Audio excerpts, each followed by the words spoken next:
यह खबर आपको सतर्क करने वाली है। हो सकता है कि कोई आपकी भलमनसाहत का फायदा उठाकर आपके साथ भी कुछ वैसा कर जाए जैसा दिव्यांश के परिजनों के साथ हुआ। देखिए दिव्यांश के अपहरण की इनसाइड स्टोरी।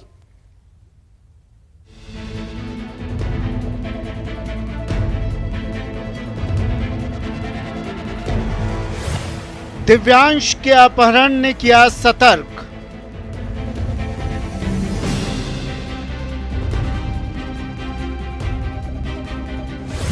बेटे की चाहत में अपराधी बना युवक।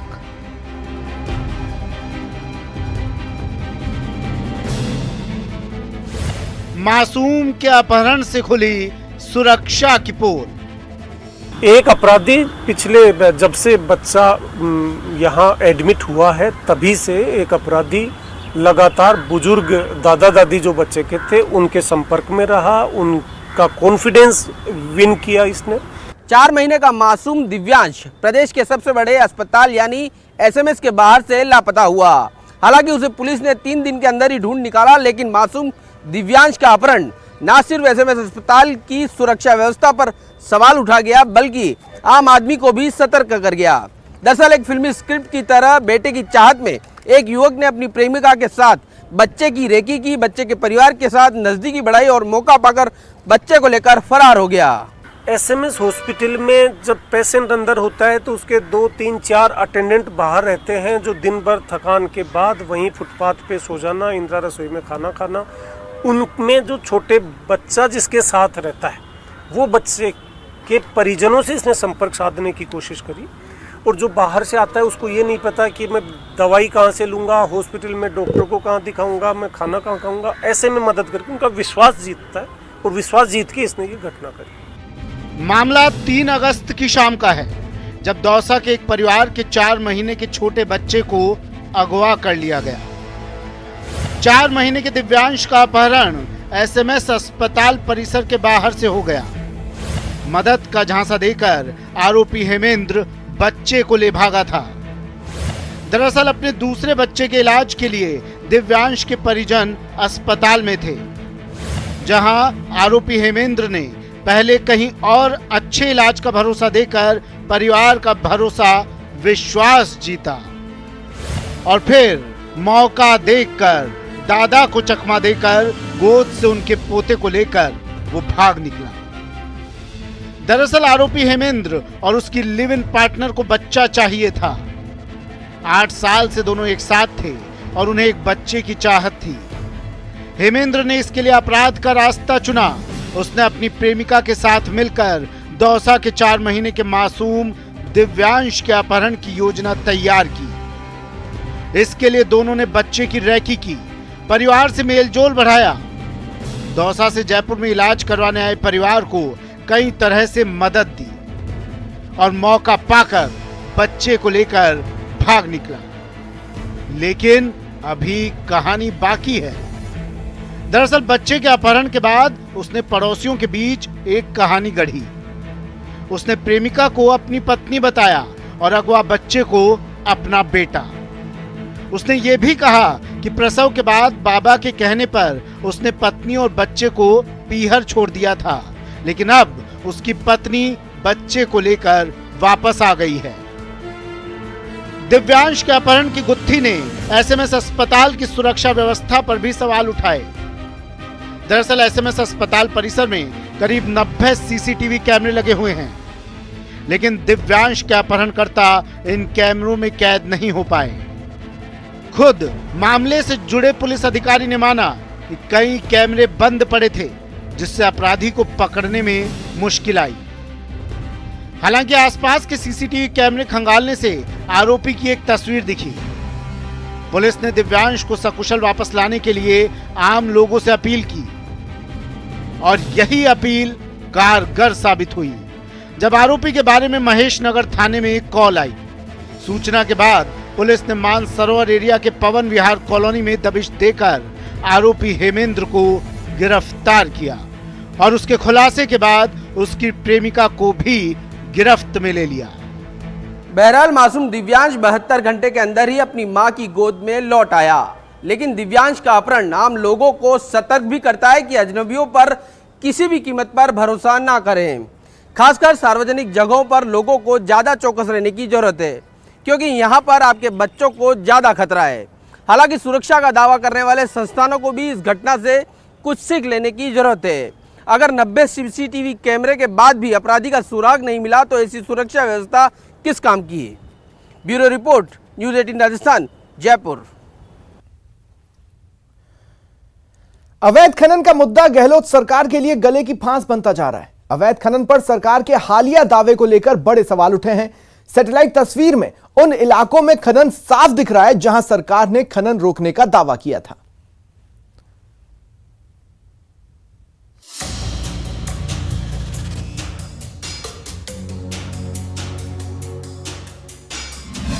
अवैध खनन के खिलाफ एक्शन में कितना दम? डिपार्टमेंट कहता है कि वहां अवैध खनन नहीं हुआ, तो कहते ना कि वो कैमरा देख रहा है, आप कैमरे के सामने, तो सैटेलाइट दिख रहा है साहब। सब सरकार का रोक का दावा, विपक्ष का पलटवार। वो माइंड वहाँ पर लीगल है, इलीगल नहीं है जो एक भ्रम बनाया जा रहा है। सर लीगल माइंड है, फिर भी क्योंकि धार्मिक पहाड़ है इसलिए उसको बंद करने की मांग उनकी थी, साधु संतों की, हमने उसको मान ली थी। पुलिस की उपस्थिति में हमला और खनन माफिया फरार हो जाए, लगता है कि खनन माफियाओं की पहुंच बहुत ऊंची हो गई है। अवैध खनन पर क्या संतों की हुई जीत? डिपार्टमेंट ने अपने जवाब में कहीं भी ये नहीं कहा कि उन्होंने कितने लीज होल्डर के खिलाफ कार्रवाई करी। नहीं, हमने सब गाड़ियां पकड़ी हैं। हमने कल नोटिफिकेशन किया, इसका वन क्षेत्र के रूप में ये घोषित हो चुका है।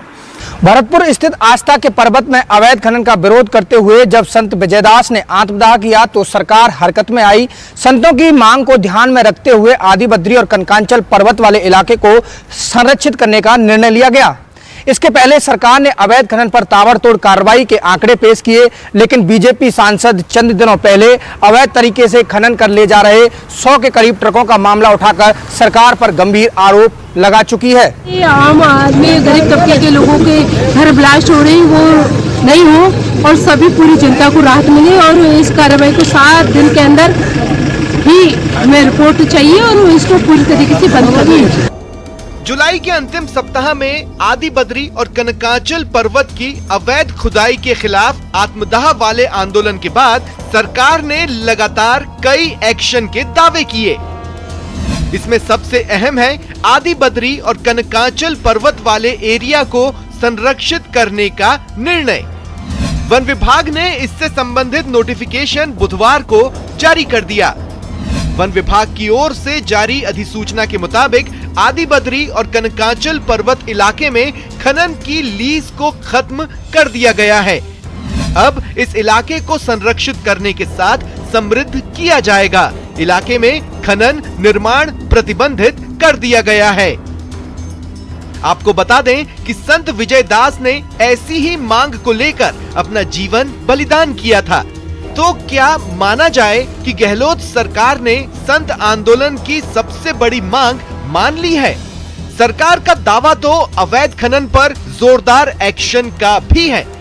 21 जुलाई से जारी अभियान में 8 अगस्त तक खनन विभाग ने लगातार एक्शन लेते हुए अवैध खनन की रीढ़ तोड़ने का दावा किया, जिसके मुताबिक 19 दिन में प्रदेश में अब तक 952 प्रकरणों में 339 एफआईआर दर्ज कर 164 व्यक्तियों को गिरफ्तार किया गया। वहीं 4 करोड़ 36 लाख रुपए से अधिक का जुर्माना वसूलने का दावा किया गया। हालांकि सरकार के दावे अपनी जगह, लेकिन अवैध खनन को लेकर गहलोत सरकार के खिलाफ मुखर रही भरतपुर की सांसद रंजीता कोली ने अब सरकार पर एक और आरोप लगाया है। कुछ मीडिया कर्मियों के द्वारा मेरे पास सूचित है कि आप लोग पुलिस कर्मियों का सहयोग नहीं करें, लेकिन इसका कुछ उलट है, क्योंकि जिस तरीके से मैं तो खुद ही बहुत भोगी हूँ और मेरे ऊपर ये हमले हुए 4 बार, तो मैं चाहती हूँ कि खुलासा हो। मैं पुलिस कर्मियों को पूरा सहयोग कर रही हूँ, जिस तरीके का वो चाह रहे हैं उस तरीके का सहयोग कर रही हूँ, और कानून व्यवस्था खुद फेलियर है। इसलिए मैं माननीय मुख्यमंत्री से कहना चाहती हूँ कि बयानबाजी पर ज्यादा अपना टाइम वेस्ट नहीं करें, क्योंकि मैं पूरी तरीके से सहयोग हूँ। दरअसल सांसद रंजीता कोली पर रविवार की देर रात अवैध खनन से जुड़े लोगों ने हमला किया था, जिसके बाद काफी हंगामा हुआ। सांसद धरने पर बैठी और काफी मशक्कत के बाद सांसद कोली इस बात पर राजी हुई कि अपराधियों पर 7 दिन के अंदर कार्रवाई होगी, लेकिन पुलिस का आरोप है कि सांसद जांच में सहयोग नहीं दे रही, जबकि बीजेपी इस मुद्दे को लेकर सरकार पर गंभीर आरोप लगा चुकी है। किस तरह से राजस्थान में कानून व्यवस्था बिगड़ी हुई है, खान माफिया कैसे सिर चढ़ करके बोलते हैं, और एक सिटिंग एमपी जो हमारे लोकसभा की सदस्य है, संसद सत्र चल रहा है, उसके बावजूद भी उनमें इतनी हिम्मत आ गई है कि वो हमारे संसद सदस्य की गाड़ी पे पथराव करते हैं। अब संभव नहीं है, स्थिति नियंत्रण से पूरी बाहर है। अब वो अपने दिन गिन रहे हैं, लेकिन उसमें राजस्थान की जनता पिस रही है। आप चिन्हित करिए कि किस तरह के हमले हो सकते हैं, वो सभी राजस्थान के अंदर हो रहे हैं। जहां बीजेपी इस हमले को लेकर सरकार पर हमलावर है, वहीं कांग्रेस इस हमले को लेकर दूसरे तरह का सवाल उठा रही है। आप एमपी हैं, थाने को सूचित करें, सरकार को सूचित करें, तो आपके लिए व्यवस्था करेंगे वो लोग। जब आपको पता है पहले आपके ऊपर हमला हो चुका है और आप हमले के बाद हमेशा सूचना देती, तो पहले आप दे दीजिए। क्या है, सच्चाई जांच कराएंगे। यदि एमपी के ऊपर हमले के लिए कोई जिम्मेदार है, उनके खिलाफ सख्त से सख्त कार्रवाई करें। संत विजयदास के आत्मदाह के बाद प्रदेश की सियासत में ये सबसे बड़ा मुद्दा बन गया है। जहां बीजेपी इसे 2023 के चुनावी रण के लिए मजबूत बनाने में जुट गई है, तो इस मुद्दे पर गृह सरकार ने ताबड़तोड़ तरीके से एक्शन लेकर प्रशासनिक दस्ता दिखाने की कोशिश की है। हालांकि गहलोत सरकार को यह जवाब तो देना ही होगा कि सालों से सरकार ने अवैध खनन के खिलाफ एक्शन क्यों नहीं लिया, लेकिन लगातार एक्शन के साथ सरकार ने अपनी मौजूदगी दर्ज कराई है। सवाल ये है कि क्या वाकई भरतपुर की पहाड़ियों को सुरक्षित करने के लिए इस अभियान ने रंग दिखाया है। Bureau report, news 18 network. बात करते हैं खाटू श्याम मंदिर में हुई मौत वाली भगदड़ की जिम्मेदारी तय करने की। 4 अधिकारियों पर गाज गिरने के बाद जब मंदिर प्रशासन पर सवाल उठे, तो उन्हें बचाने के लिए सरकार के मंत्री सामने आ गए, लेकिन बगैर जांच के इस क्लीन चिट पर लोगों का गुस्सा हाई है।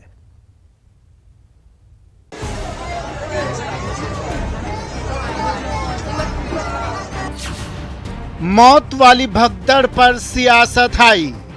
मुर्दाबाद मुर्दाबाद मुर्दाबाद मुर्दाबाद मुर्दाबाद मुर्दाबाद।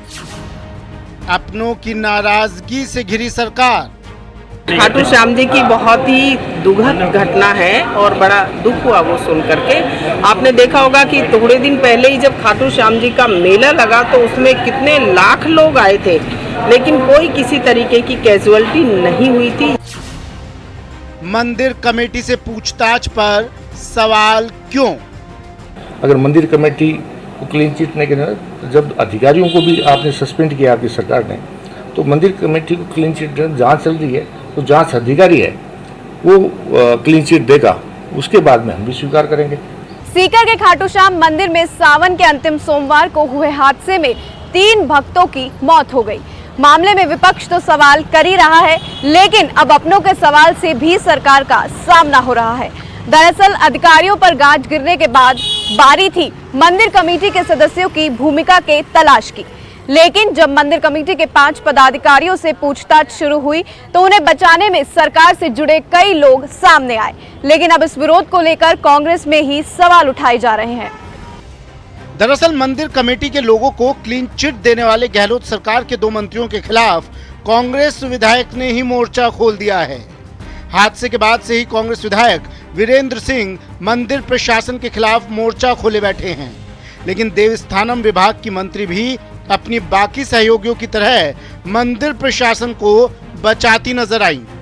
कोई कुछ भी मांग उठा सकता है, मांग उठाना एक स्वतंत्र भारत का एक प्रक्रिया है, इसमें कोई वो नहीं है। लेकिन जो सरकारी जो हमारा प्रशासन है, उसने अभी लाखों की संख्या का मेला लगवाया था और आगे भी कर रहे हैं। कोई इसी तरीके का ऐसा नहीं है कि कोई नहीं करेंगे, बाकी आगे जो ऐसी घटनाएं नहीं हो, उसकी पुनरावृत्ति नहीं हो। दरअसल अधिकारियों पर गाज गिरने के बाद जब मंदिर कमेटी के पदाधिकारियों से पूछताछ शुरू हुई, तो पहले प्रताप सिंह खाचरियावास मंदिर कमेटी के सदस्यों को क्लीन चिट देते नजर आए तो राज्य मंत्री राजेंद्र गूढ़ा थाने पहुंच गए। इसमें कहां से चूक हुई है, ये प्रशासन की चूक है, इसके अंदर मैनेजमेंट की चूक है, ये पुलिस की चूक है। भगदड़ मामले में मंदिर समिति के पदाधिकारियों के खिलाफ एफआईआर दर्ज की गई है। मंदिर समिति के खिलाफ आईपीसी की धारा 304 के तहत प्राथमिकी दर्ज करवाई गई, जिसमें लापरवाही के कारण 3 लोगों की मौत का आरोप लगाया गया है। आरोप के मुताबिक रात में बिना सुरक्षा सुनिश्चित किए मंदिर के दरवाजे बंद कर दिए गए और कुप्रबंधन के कारण सोमवार सुबह भगदड़ मच गई। मंदिर में मची भगदड़ के लिए वीआईपी दर्शन की व्यवस्था को लेकर भी सवाल उठ रहे हैं और इसके लिए मंदिर प्रशासन पर सवाल तो उठेंगे ही। वहीं मंदिर कमेटी को बगैर जांच के क्लीन चिट देने पर न सिर्फ कई संगठन नाराज हैं तो बीजेपी को भी बैठे बिठाए एक मुद्दा मिल गया।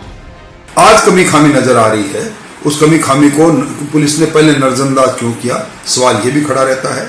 निश्चित तौर पर इसकी जांच होनी चाहिए और इस जांच के अंदर दोषी है उनके विरुद्ध कार्रवाई भी हो और उसके साथ साथ ये हादसों की पुनरावृत्ति नहीं हो।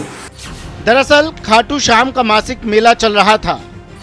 सावन के सोमवार को एकादशी के कारण भक्तों की काफी भीड़ थी। सुबह दर्शन के लिए बड़ी संख्या में भक्त गेट के पास जमा थे। सुबह जैसे ही मंदिर के पट खुले, मंदिर में प्रवेश के लिए अफरा तफरी मच गई। धक्का मुक्की में एक महिला बेहोश होकर गिर पड़ी। इसके चलते पीछे आ रहे लोग भी गिरने लगे। खाटू श्याम मंदिर में मौत वाली भगदड़ के बाद सीएम ने मुआवजे के ऐलान के साथ ही जांच के आदेश भी दिए थे। 4 अधिकारियों पर गाज भी गिरी, लेकिन जैसे ही मामला मंदिर कमेटी तक पहुंचा, उन्हें बचाने के लिए गोलमोल जवाब तैयार किए जाने लगे। इसका विरोध करने वाले सीधे तौर पर मंदिर को देवस्थान बोर्ड के अंदर लाने की मांग कर रहे हैं। इतना तो साफ है कि भगदड़ के लिए कहीं ना कहीं व्यवस्था की खामी तो जिम्मेदार है ही। तो 3 मौत की जिम्मेदारी किसकी होगी? Bureau report, news 18 Rajasthan. क्या जयपुर ग्रेटर निगम की मेयर सौम्या गुर्जर की कुर्सी पर फिर तलवार लटकने लगी है? क्योंकि जिस बदसलूकी के मामले में उन्हें पहले निलंबित किया गया था, उसी मामले की न्यायिक जांच में सौम्या और 3 बीजेपी पार्षदों पर आरोप साबित हो गए। सवाल है अब आगे क्या होगा? ग्रेटर निगम में मेयर की कुर्सी पर सस्पेंस।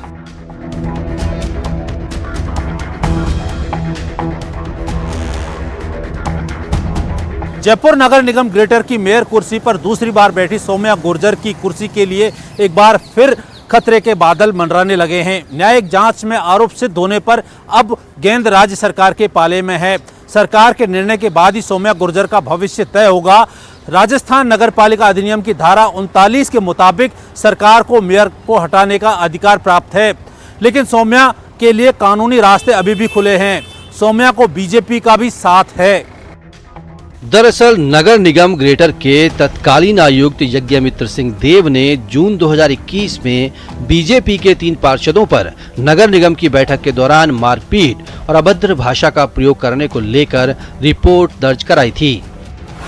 तत्कालीन आयुक्त यज्ञमित्र सिंह देव के साथ हुए विवाद के बाद राज्य सरकार ने मेयर सौम्या गुर्जर को 6 जून 2021 को निलंबित कर दिया था और उनके खिलाफ न्यायिक जांच के आदेश दिए थे।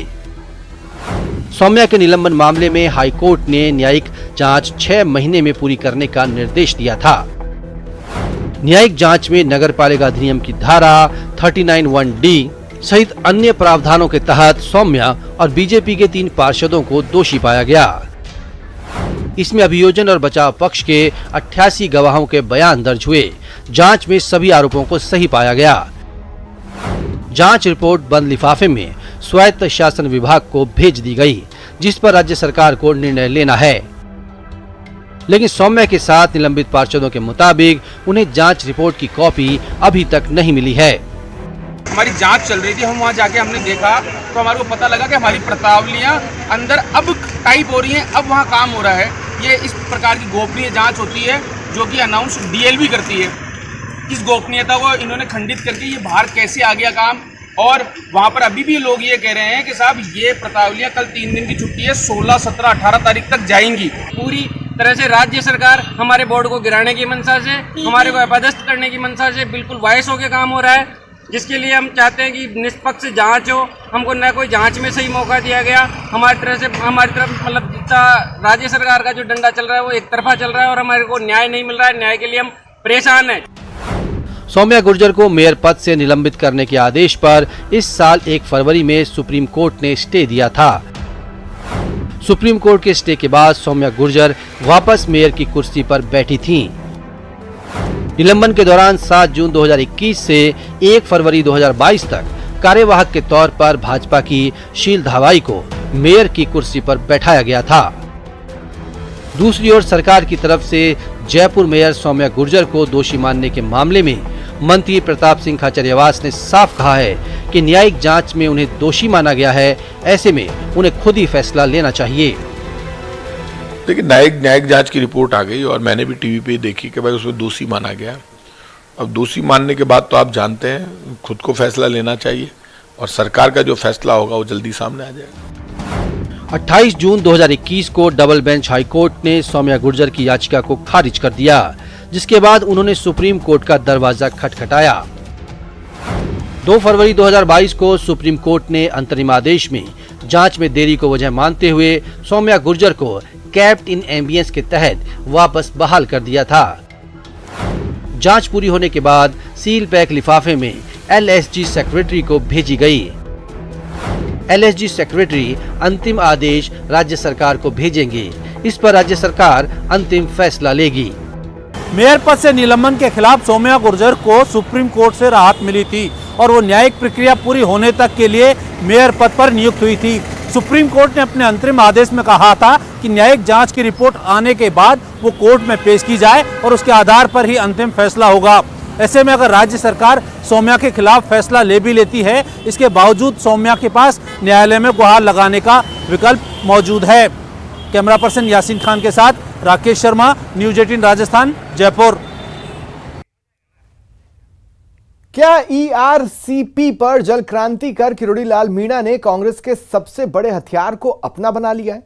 दरअसल ईआरसीपी के बहाने केंद्र पर निशाना साधने वाली गहलोत सरकार की डीपीआर में खामी बताकर किरोड़ी ने राज्य सरकार को बैकफुट पर ला दिया है।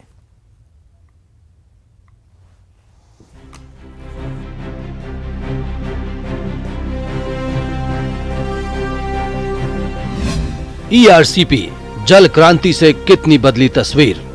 अगर वो प्रतिनिधिमंडल राजस्थान सरकार का जाएगा और दिल्ली के उच्च अधिकारियों से और केंद्र के जल शक्ति मंत्रालय के अधिकारियों से बात करेगा तो ईआरसीपी का निश्चित रूप से रास्ता निकलेगा। प्रदेश की राजनीति में सबसे बड़े सियासी मुद्दे के रूप में बनकर उभरे ईआरसीपी मामले को लेकर एक तरफ प्रदेश के मुख्यमंत्री समेत पूरी कांग्रेस पार्टी केंद्र सरकार के ऊपर हमलावर है, तो दूसरी तरफ किरोड़ी लाल मीणा जल क्रांति अभियान के जरिए बीजेपी की उम्मीदों को परवान चढ़ा रहे हैं। हालांकि अगस्त क्रांति दिवस के दिन शुरू हुए इस जल क्रांति अभियान के मामले में कांग्रेस ने किरोड़ी लाल मीणा को बातचीत की टेबल पर लाकर सियासी दबाव को थोड़ा कम करने की कोशिश की हो, लेकिन इस पूरे मामले में अब कांग्रेस के अंदर ही दो सुर सुनाई देने लगे हैं। जब राज्य सरकार किरोड़ी लाल मीणा की जल क्रांति आंदोलन को बातचीत के जरिए सुलझाने में लगी थी, तो राज्य के पंचायती राज मंत्री रमेश मीणा सांसद किरोड़ी लाल मीणा पर जमकर बरसे।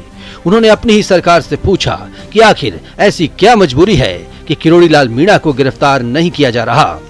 जब उनके ऊपर 5 केस से ऊपर लगे हुए हैं, सारी रिपोर्टें हो गई हैं और उनकी गिरफ्तारी नहीं हो रही है, तो मैं तो फिर आज कह रहा हूँ आपके माध्यम से सरकार से, सरकार के मुखिया से, हमारे मुख्यमंत्री जी से, कि जो रोजाना न्यूसेंस करता है, कितना प्रशासन लगा, कितने लोगों को असुविधा हुई, तो ऐसे व्यक्ति को गिरफ्तार क्यों नहीं कर रही। एक तरफ गहलोत सरकार किरोड़ी लाल मीणा से चर्चा कर मामले को निपटाने में लगी दिख रही है, तो दूसरी तरफ किरोड़ी लाल मीणा की गिरफ्तारी की राज्य सरकार के मंत्री रमेश मीणा की मांग से मामला पेचीदा हो गया। जहां कांग्रेस को इस मुद्दे पर सफाई देनी पड़ी, तो बीजेपी को हमला करने का मौका मिल गया। हमने ये भी कहा कि भाई अगर केंद्र सरकार नहीं करेगी तो हम तो अपना कार्य जारी रखेंगे, राजस्थान सरकार अपना कार्य जारी रखेगी, लेकिन ये प्रोजेक्ट पूरा होगा, ये बात तय है। पूर्वी राजस्थान का एक एक बच्चा उनके साथ है। इस चीज की कुंठा आप दूसरे मायने में क्यों निकाल रहे हैं? आप कह रहे हैं किरोड़ी लाल जी को गिरफ्तार करो, सरकार में दम है तो किरोड़ी लाल जी की उंगली भी टच करके बताएं।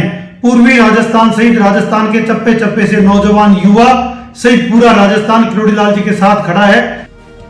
दरअसल किरोड़ी ने पूर्वी राजस्थान के 13 जिलों में चल रहे पानी संकट को खत्म कराने का बीड़ा उठाया।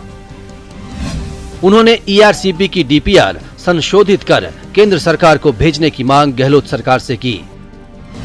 साथ ही दौसा, करौली, सवाई माधोपुर, अलवर और जयपुर के सभी बड़े बांधों को इस परियोजना में शामिल करने की मांग की।